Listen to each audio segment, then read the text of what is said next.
Well, an election hasn't yet been called, but the government is well and truly in electioneering mode, and the fact is they have been for some time. Education Minister Jason Clare was yesterday advertising Labor's decision to wipe $3 billion of HECS debt, and by wipe, of course, he means use your money to pay it off. But he added this little note, quote, "And if we win the next election, Labor will wipe a further 20% off every student debt." Wow, it must be great to have money to burn in a cost of living crisis. Well, I mean, they have our money to burn, it seems. And the budget update today showed that Chalmers has set aside $5.5 billion to spend in the lead up to the next election. Not allocated yet, but just sitting there as a pretty handy war chest, even if Chalmers insists it's nothing to worry about. That's a relatively small number by historical comparisons. Particularly in the lead up to an election. It doesn't, as I said to Clare yesterday, it doesn't stand out because decisions taken but not yet announced are a regular feature of budgets under governments of both political persuasion. And that's not an especially big number. Well, there you go. Joining me on the panel is former Speaker of the House, Bronwyn Bishop, and the Australian's Associate Editor, Graham Lloyd. Graham, let me go to you first. There's a budget scheduled for March, but this war chest could mean Albanese goes to the polls early. What do you think?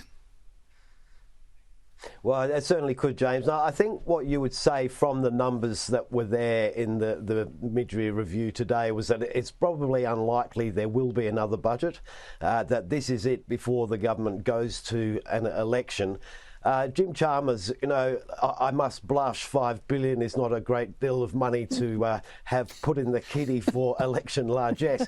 But the bigger problem here is things like the forgiving of student debt and other things are all off-budget measures.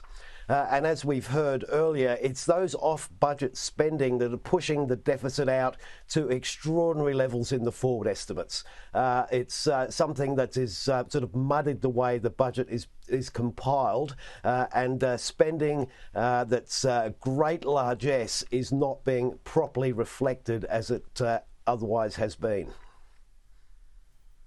Yeah, that off-budget spending creates an overly optimistic account of the figures. When you dig down, it's worse than presented. But Bronwyn, back to that lazy, $5.5 billion, just waiting for somewhere to call home. What are the chances Albo's going to go on a cash splash with bill relief just as we head for the polls? Well, of course he is. That's what it's there for. Not yet disclosed. It'll be disclosed. And there was no way in the world that the snake charmer is going to bring down another budget. No way in the world. He was there today with his own version of dishonesty. I think I honestly have to use the word. He was saying, look, we've all done a wonderful job. Look at it. We had 2 surpluses. Yeah, well, he was a lucky duck, wasn't he? But the truth of the matter is we will now be plunged into debt until 2034. And that's a pretty good effort on behalf of the Treasurer. You know, poor old Josh Frydenberg would have had a surplus if it weren't for COVID. So there's luck in politics, and he was a lucky duck to get 2. But he's done nothing to rein in expenditure, to push down inflation, to make life better. And indeed, by using taxpayers' money to push up wages of certain sectors, feeding the wage inflation spiral, where you've got more money in your pocket, paying more tax and you buy less, means that people's standard of living has just gone down and down, as we all know. But he is telling everybody, look, we've done a wonderful job, you should all be grateful. Well, there's no way he's going to a budget and telling them that really he's all about debt. In fact, I think he's regretting very much that they didn't hold their nerve and go on the 7th of December when they were ready, believe me. Well, Jim Chalmers may be a lucky duck, but it doesn't feel like you and I are very lucky at the moment. Let's talk about Penny Wong. Graham, at the same time as Jim Chalmers is announcing budget deficits as far as the eye can see, we've got his colleague, Penny Wong, saying Australian taxpayers should be funding the rebuild of Gaza while hostages are still held captive. How do you imagine that message goes down with most Aussies struggling to pay their power bills? Well, I think it's a bad look, both for the cost to Australians, but more particularly Australia's engagement in the Middle East at a time when there's a fundamental realignment of interests there that are bad news for Iran at this stage, and we should be supporting those.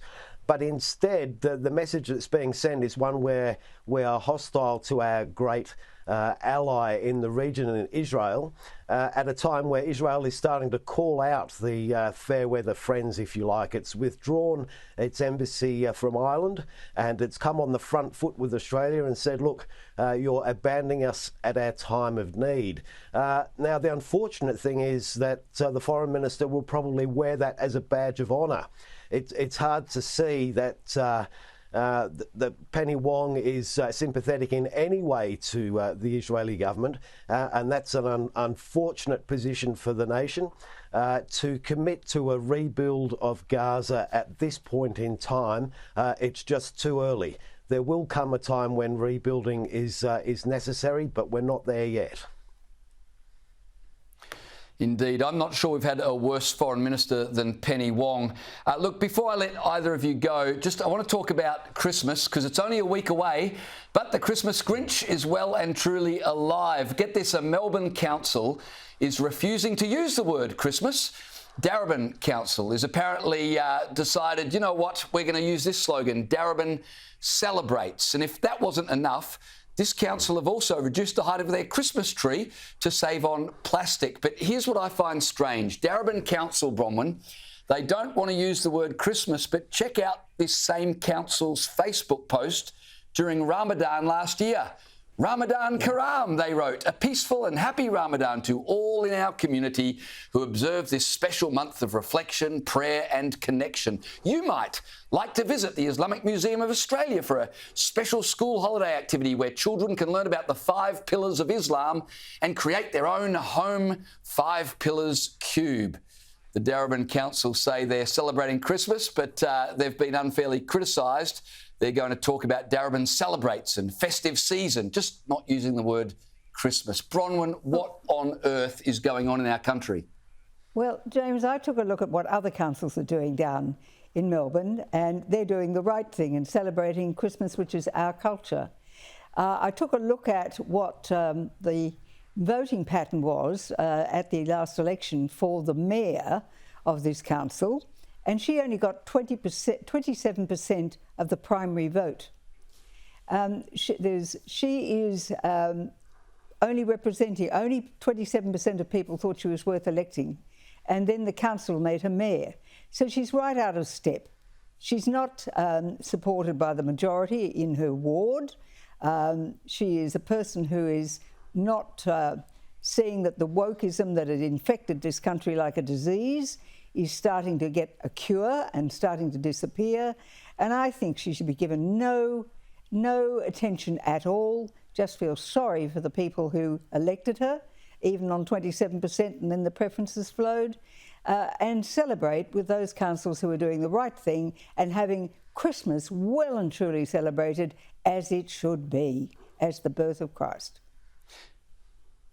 Graham, as I pointed out, I mean, they've got a problem with Christmas, but they're very proud of Ramadan. And this is the thing that jacks most Australians. I mean, you know, we're all for celebrating whatever goes, but our own culture as well should be celebrated. And typically it's not, as this illustrates.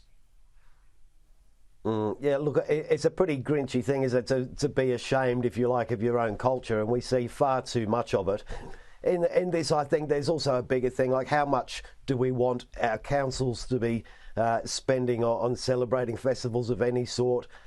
Surely there can be a bit of a thing there, but they should concentrate on picking up the rubbish, quite frankly. Hey, there's a novel idea. Imagine if they did that. What an interesting proposal. Bronwyn and Graham, thanks for joining me tonight.